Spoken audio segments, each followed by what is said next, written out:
కడప జిల్లా Pulivendula dumping yard సమీపంలో అరటి తోటలో అగ్ని ప్రమాదం చోటు చేసుకుంది. అక్కడ ఉన్న అరటి తోటకు గుర్తు తెలియని వ్యక్తులు నిప్పు పెట్టారు. వెంకటాపురం గ్రామానికి చెందిన బియ్యపు రాజశేఖర్కు చెందిన సుమారు 5 ఎకరాల అరటి తోట పూర్తిగా దగ్ధమైంది.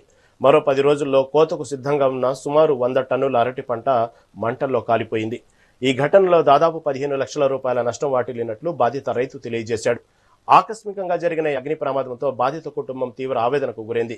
తమకు జరిగిన నష్టాన్ని ప్రభుత్వం గుర్తించి తక్షణమే ఆర్థిక సహాయం అందించాలని బాధితుడు బియ్యపు రాజశేఖర్ విజ్ఞప్తి చేశాడు.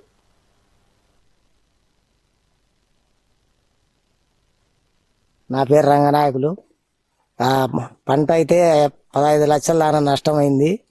8 గంటలప్పుడు వచ్చింది అగ్గి. ఎవరు పెట్టినారో గుర్తు తెలియని వ్యక్తులు అంటుకుంది. ఫైర్ ఇంజిన్ వచ్చి ఆరిపేసినారు. గవర్నమెంట్ ఇప్పుడు వచ్చిన గవర్నమెంట్ స్పందించి సాయం చేయాలా పెద్ద ఆయనకు. నమస్కారం. నా పేరు బియ్యపు రాజశేఖరు. నేను వెంకటాపురం గ్రామంలో ఉంటా. ఇక్కడ తోటలు చేసుకుంటున్నాను.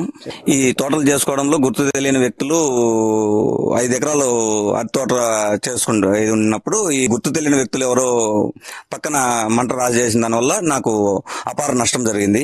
దగ్గరదాపు పైప్ లైన్లు ఇవన్నీ కలిసి తోట అంతా కలిసి 10 లక్షల రూపాయలు నష్టం వాటిల్లింది. నన్ను గవర్నమెంట్ సకాలంలో సంధించి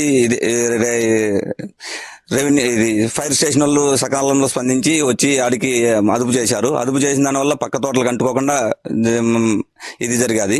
దీనివల్ల మాకు గవర్నమెంట్ తరఫున ఏదన్నా చాలా అపార నష్టం జరిగింది కాబట్టి నేను ఈ నష్టం కోలుకోవాలంటే చాలా ఇబ్బంది పడుతున్నాను. దానికి నన్ను గవర్నమెంట్ వాళ్ళు ఏదన్నా సహాయ సహకారాలు చేస్తే మంచిదని కోరుకుంటున్నానండి.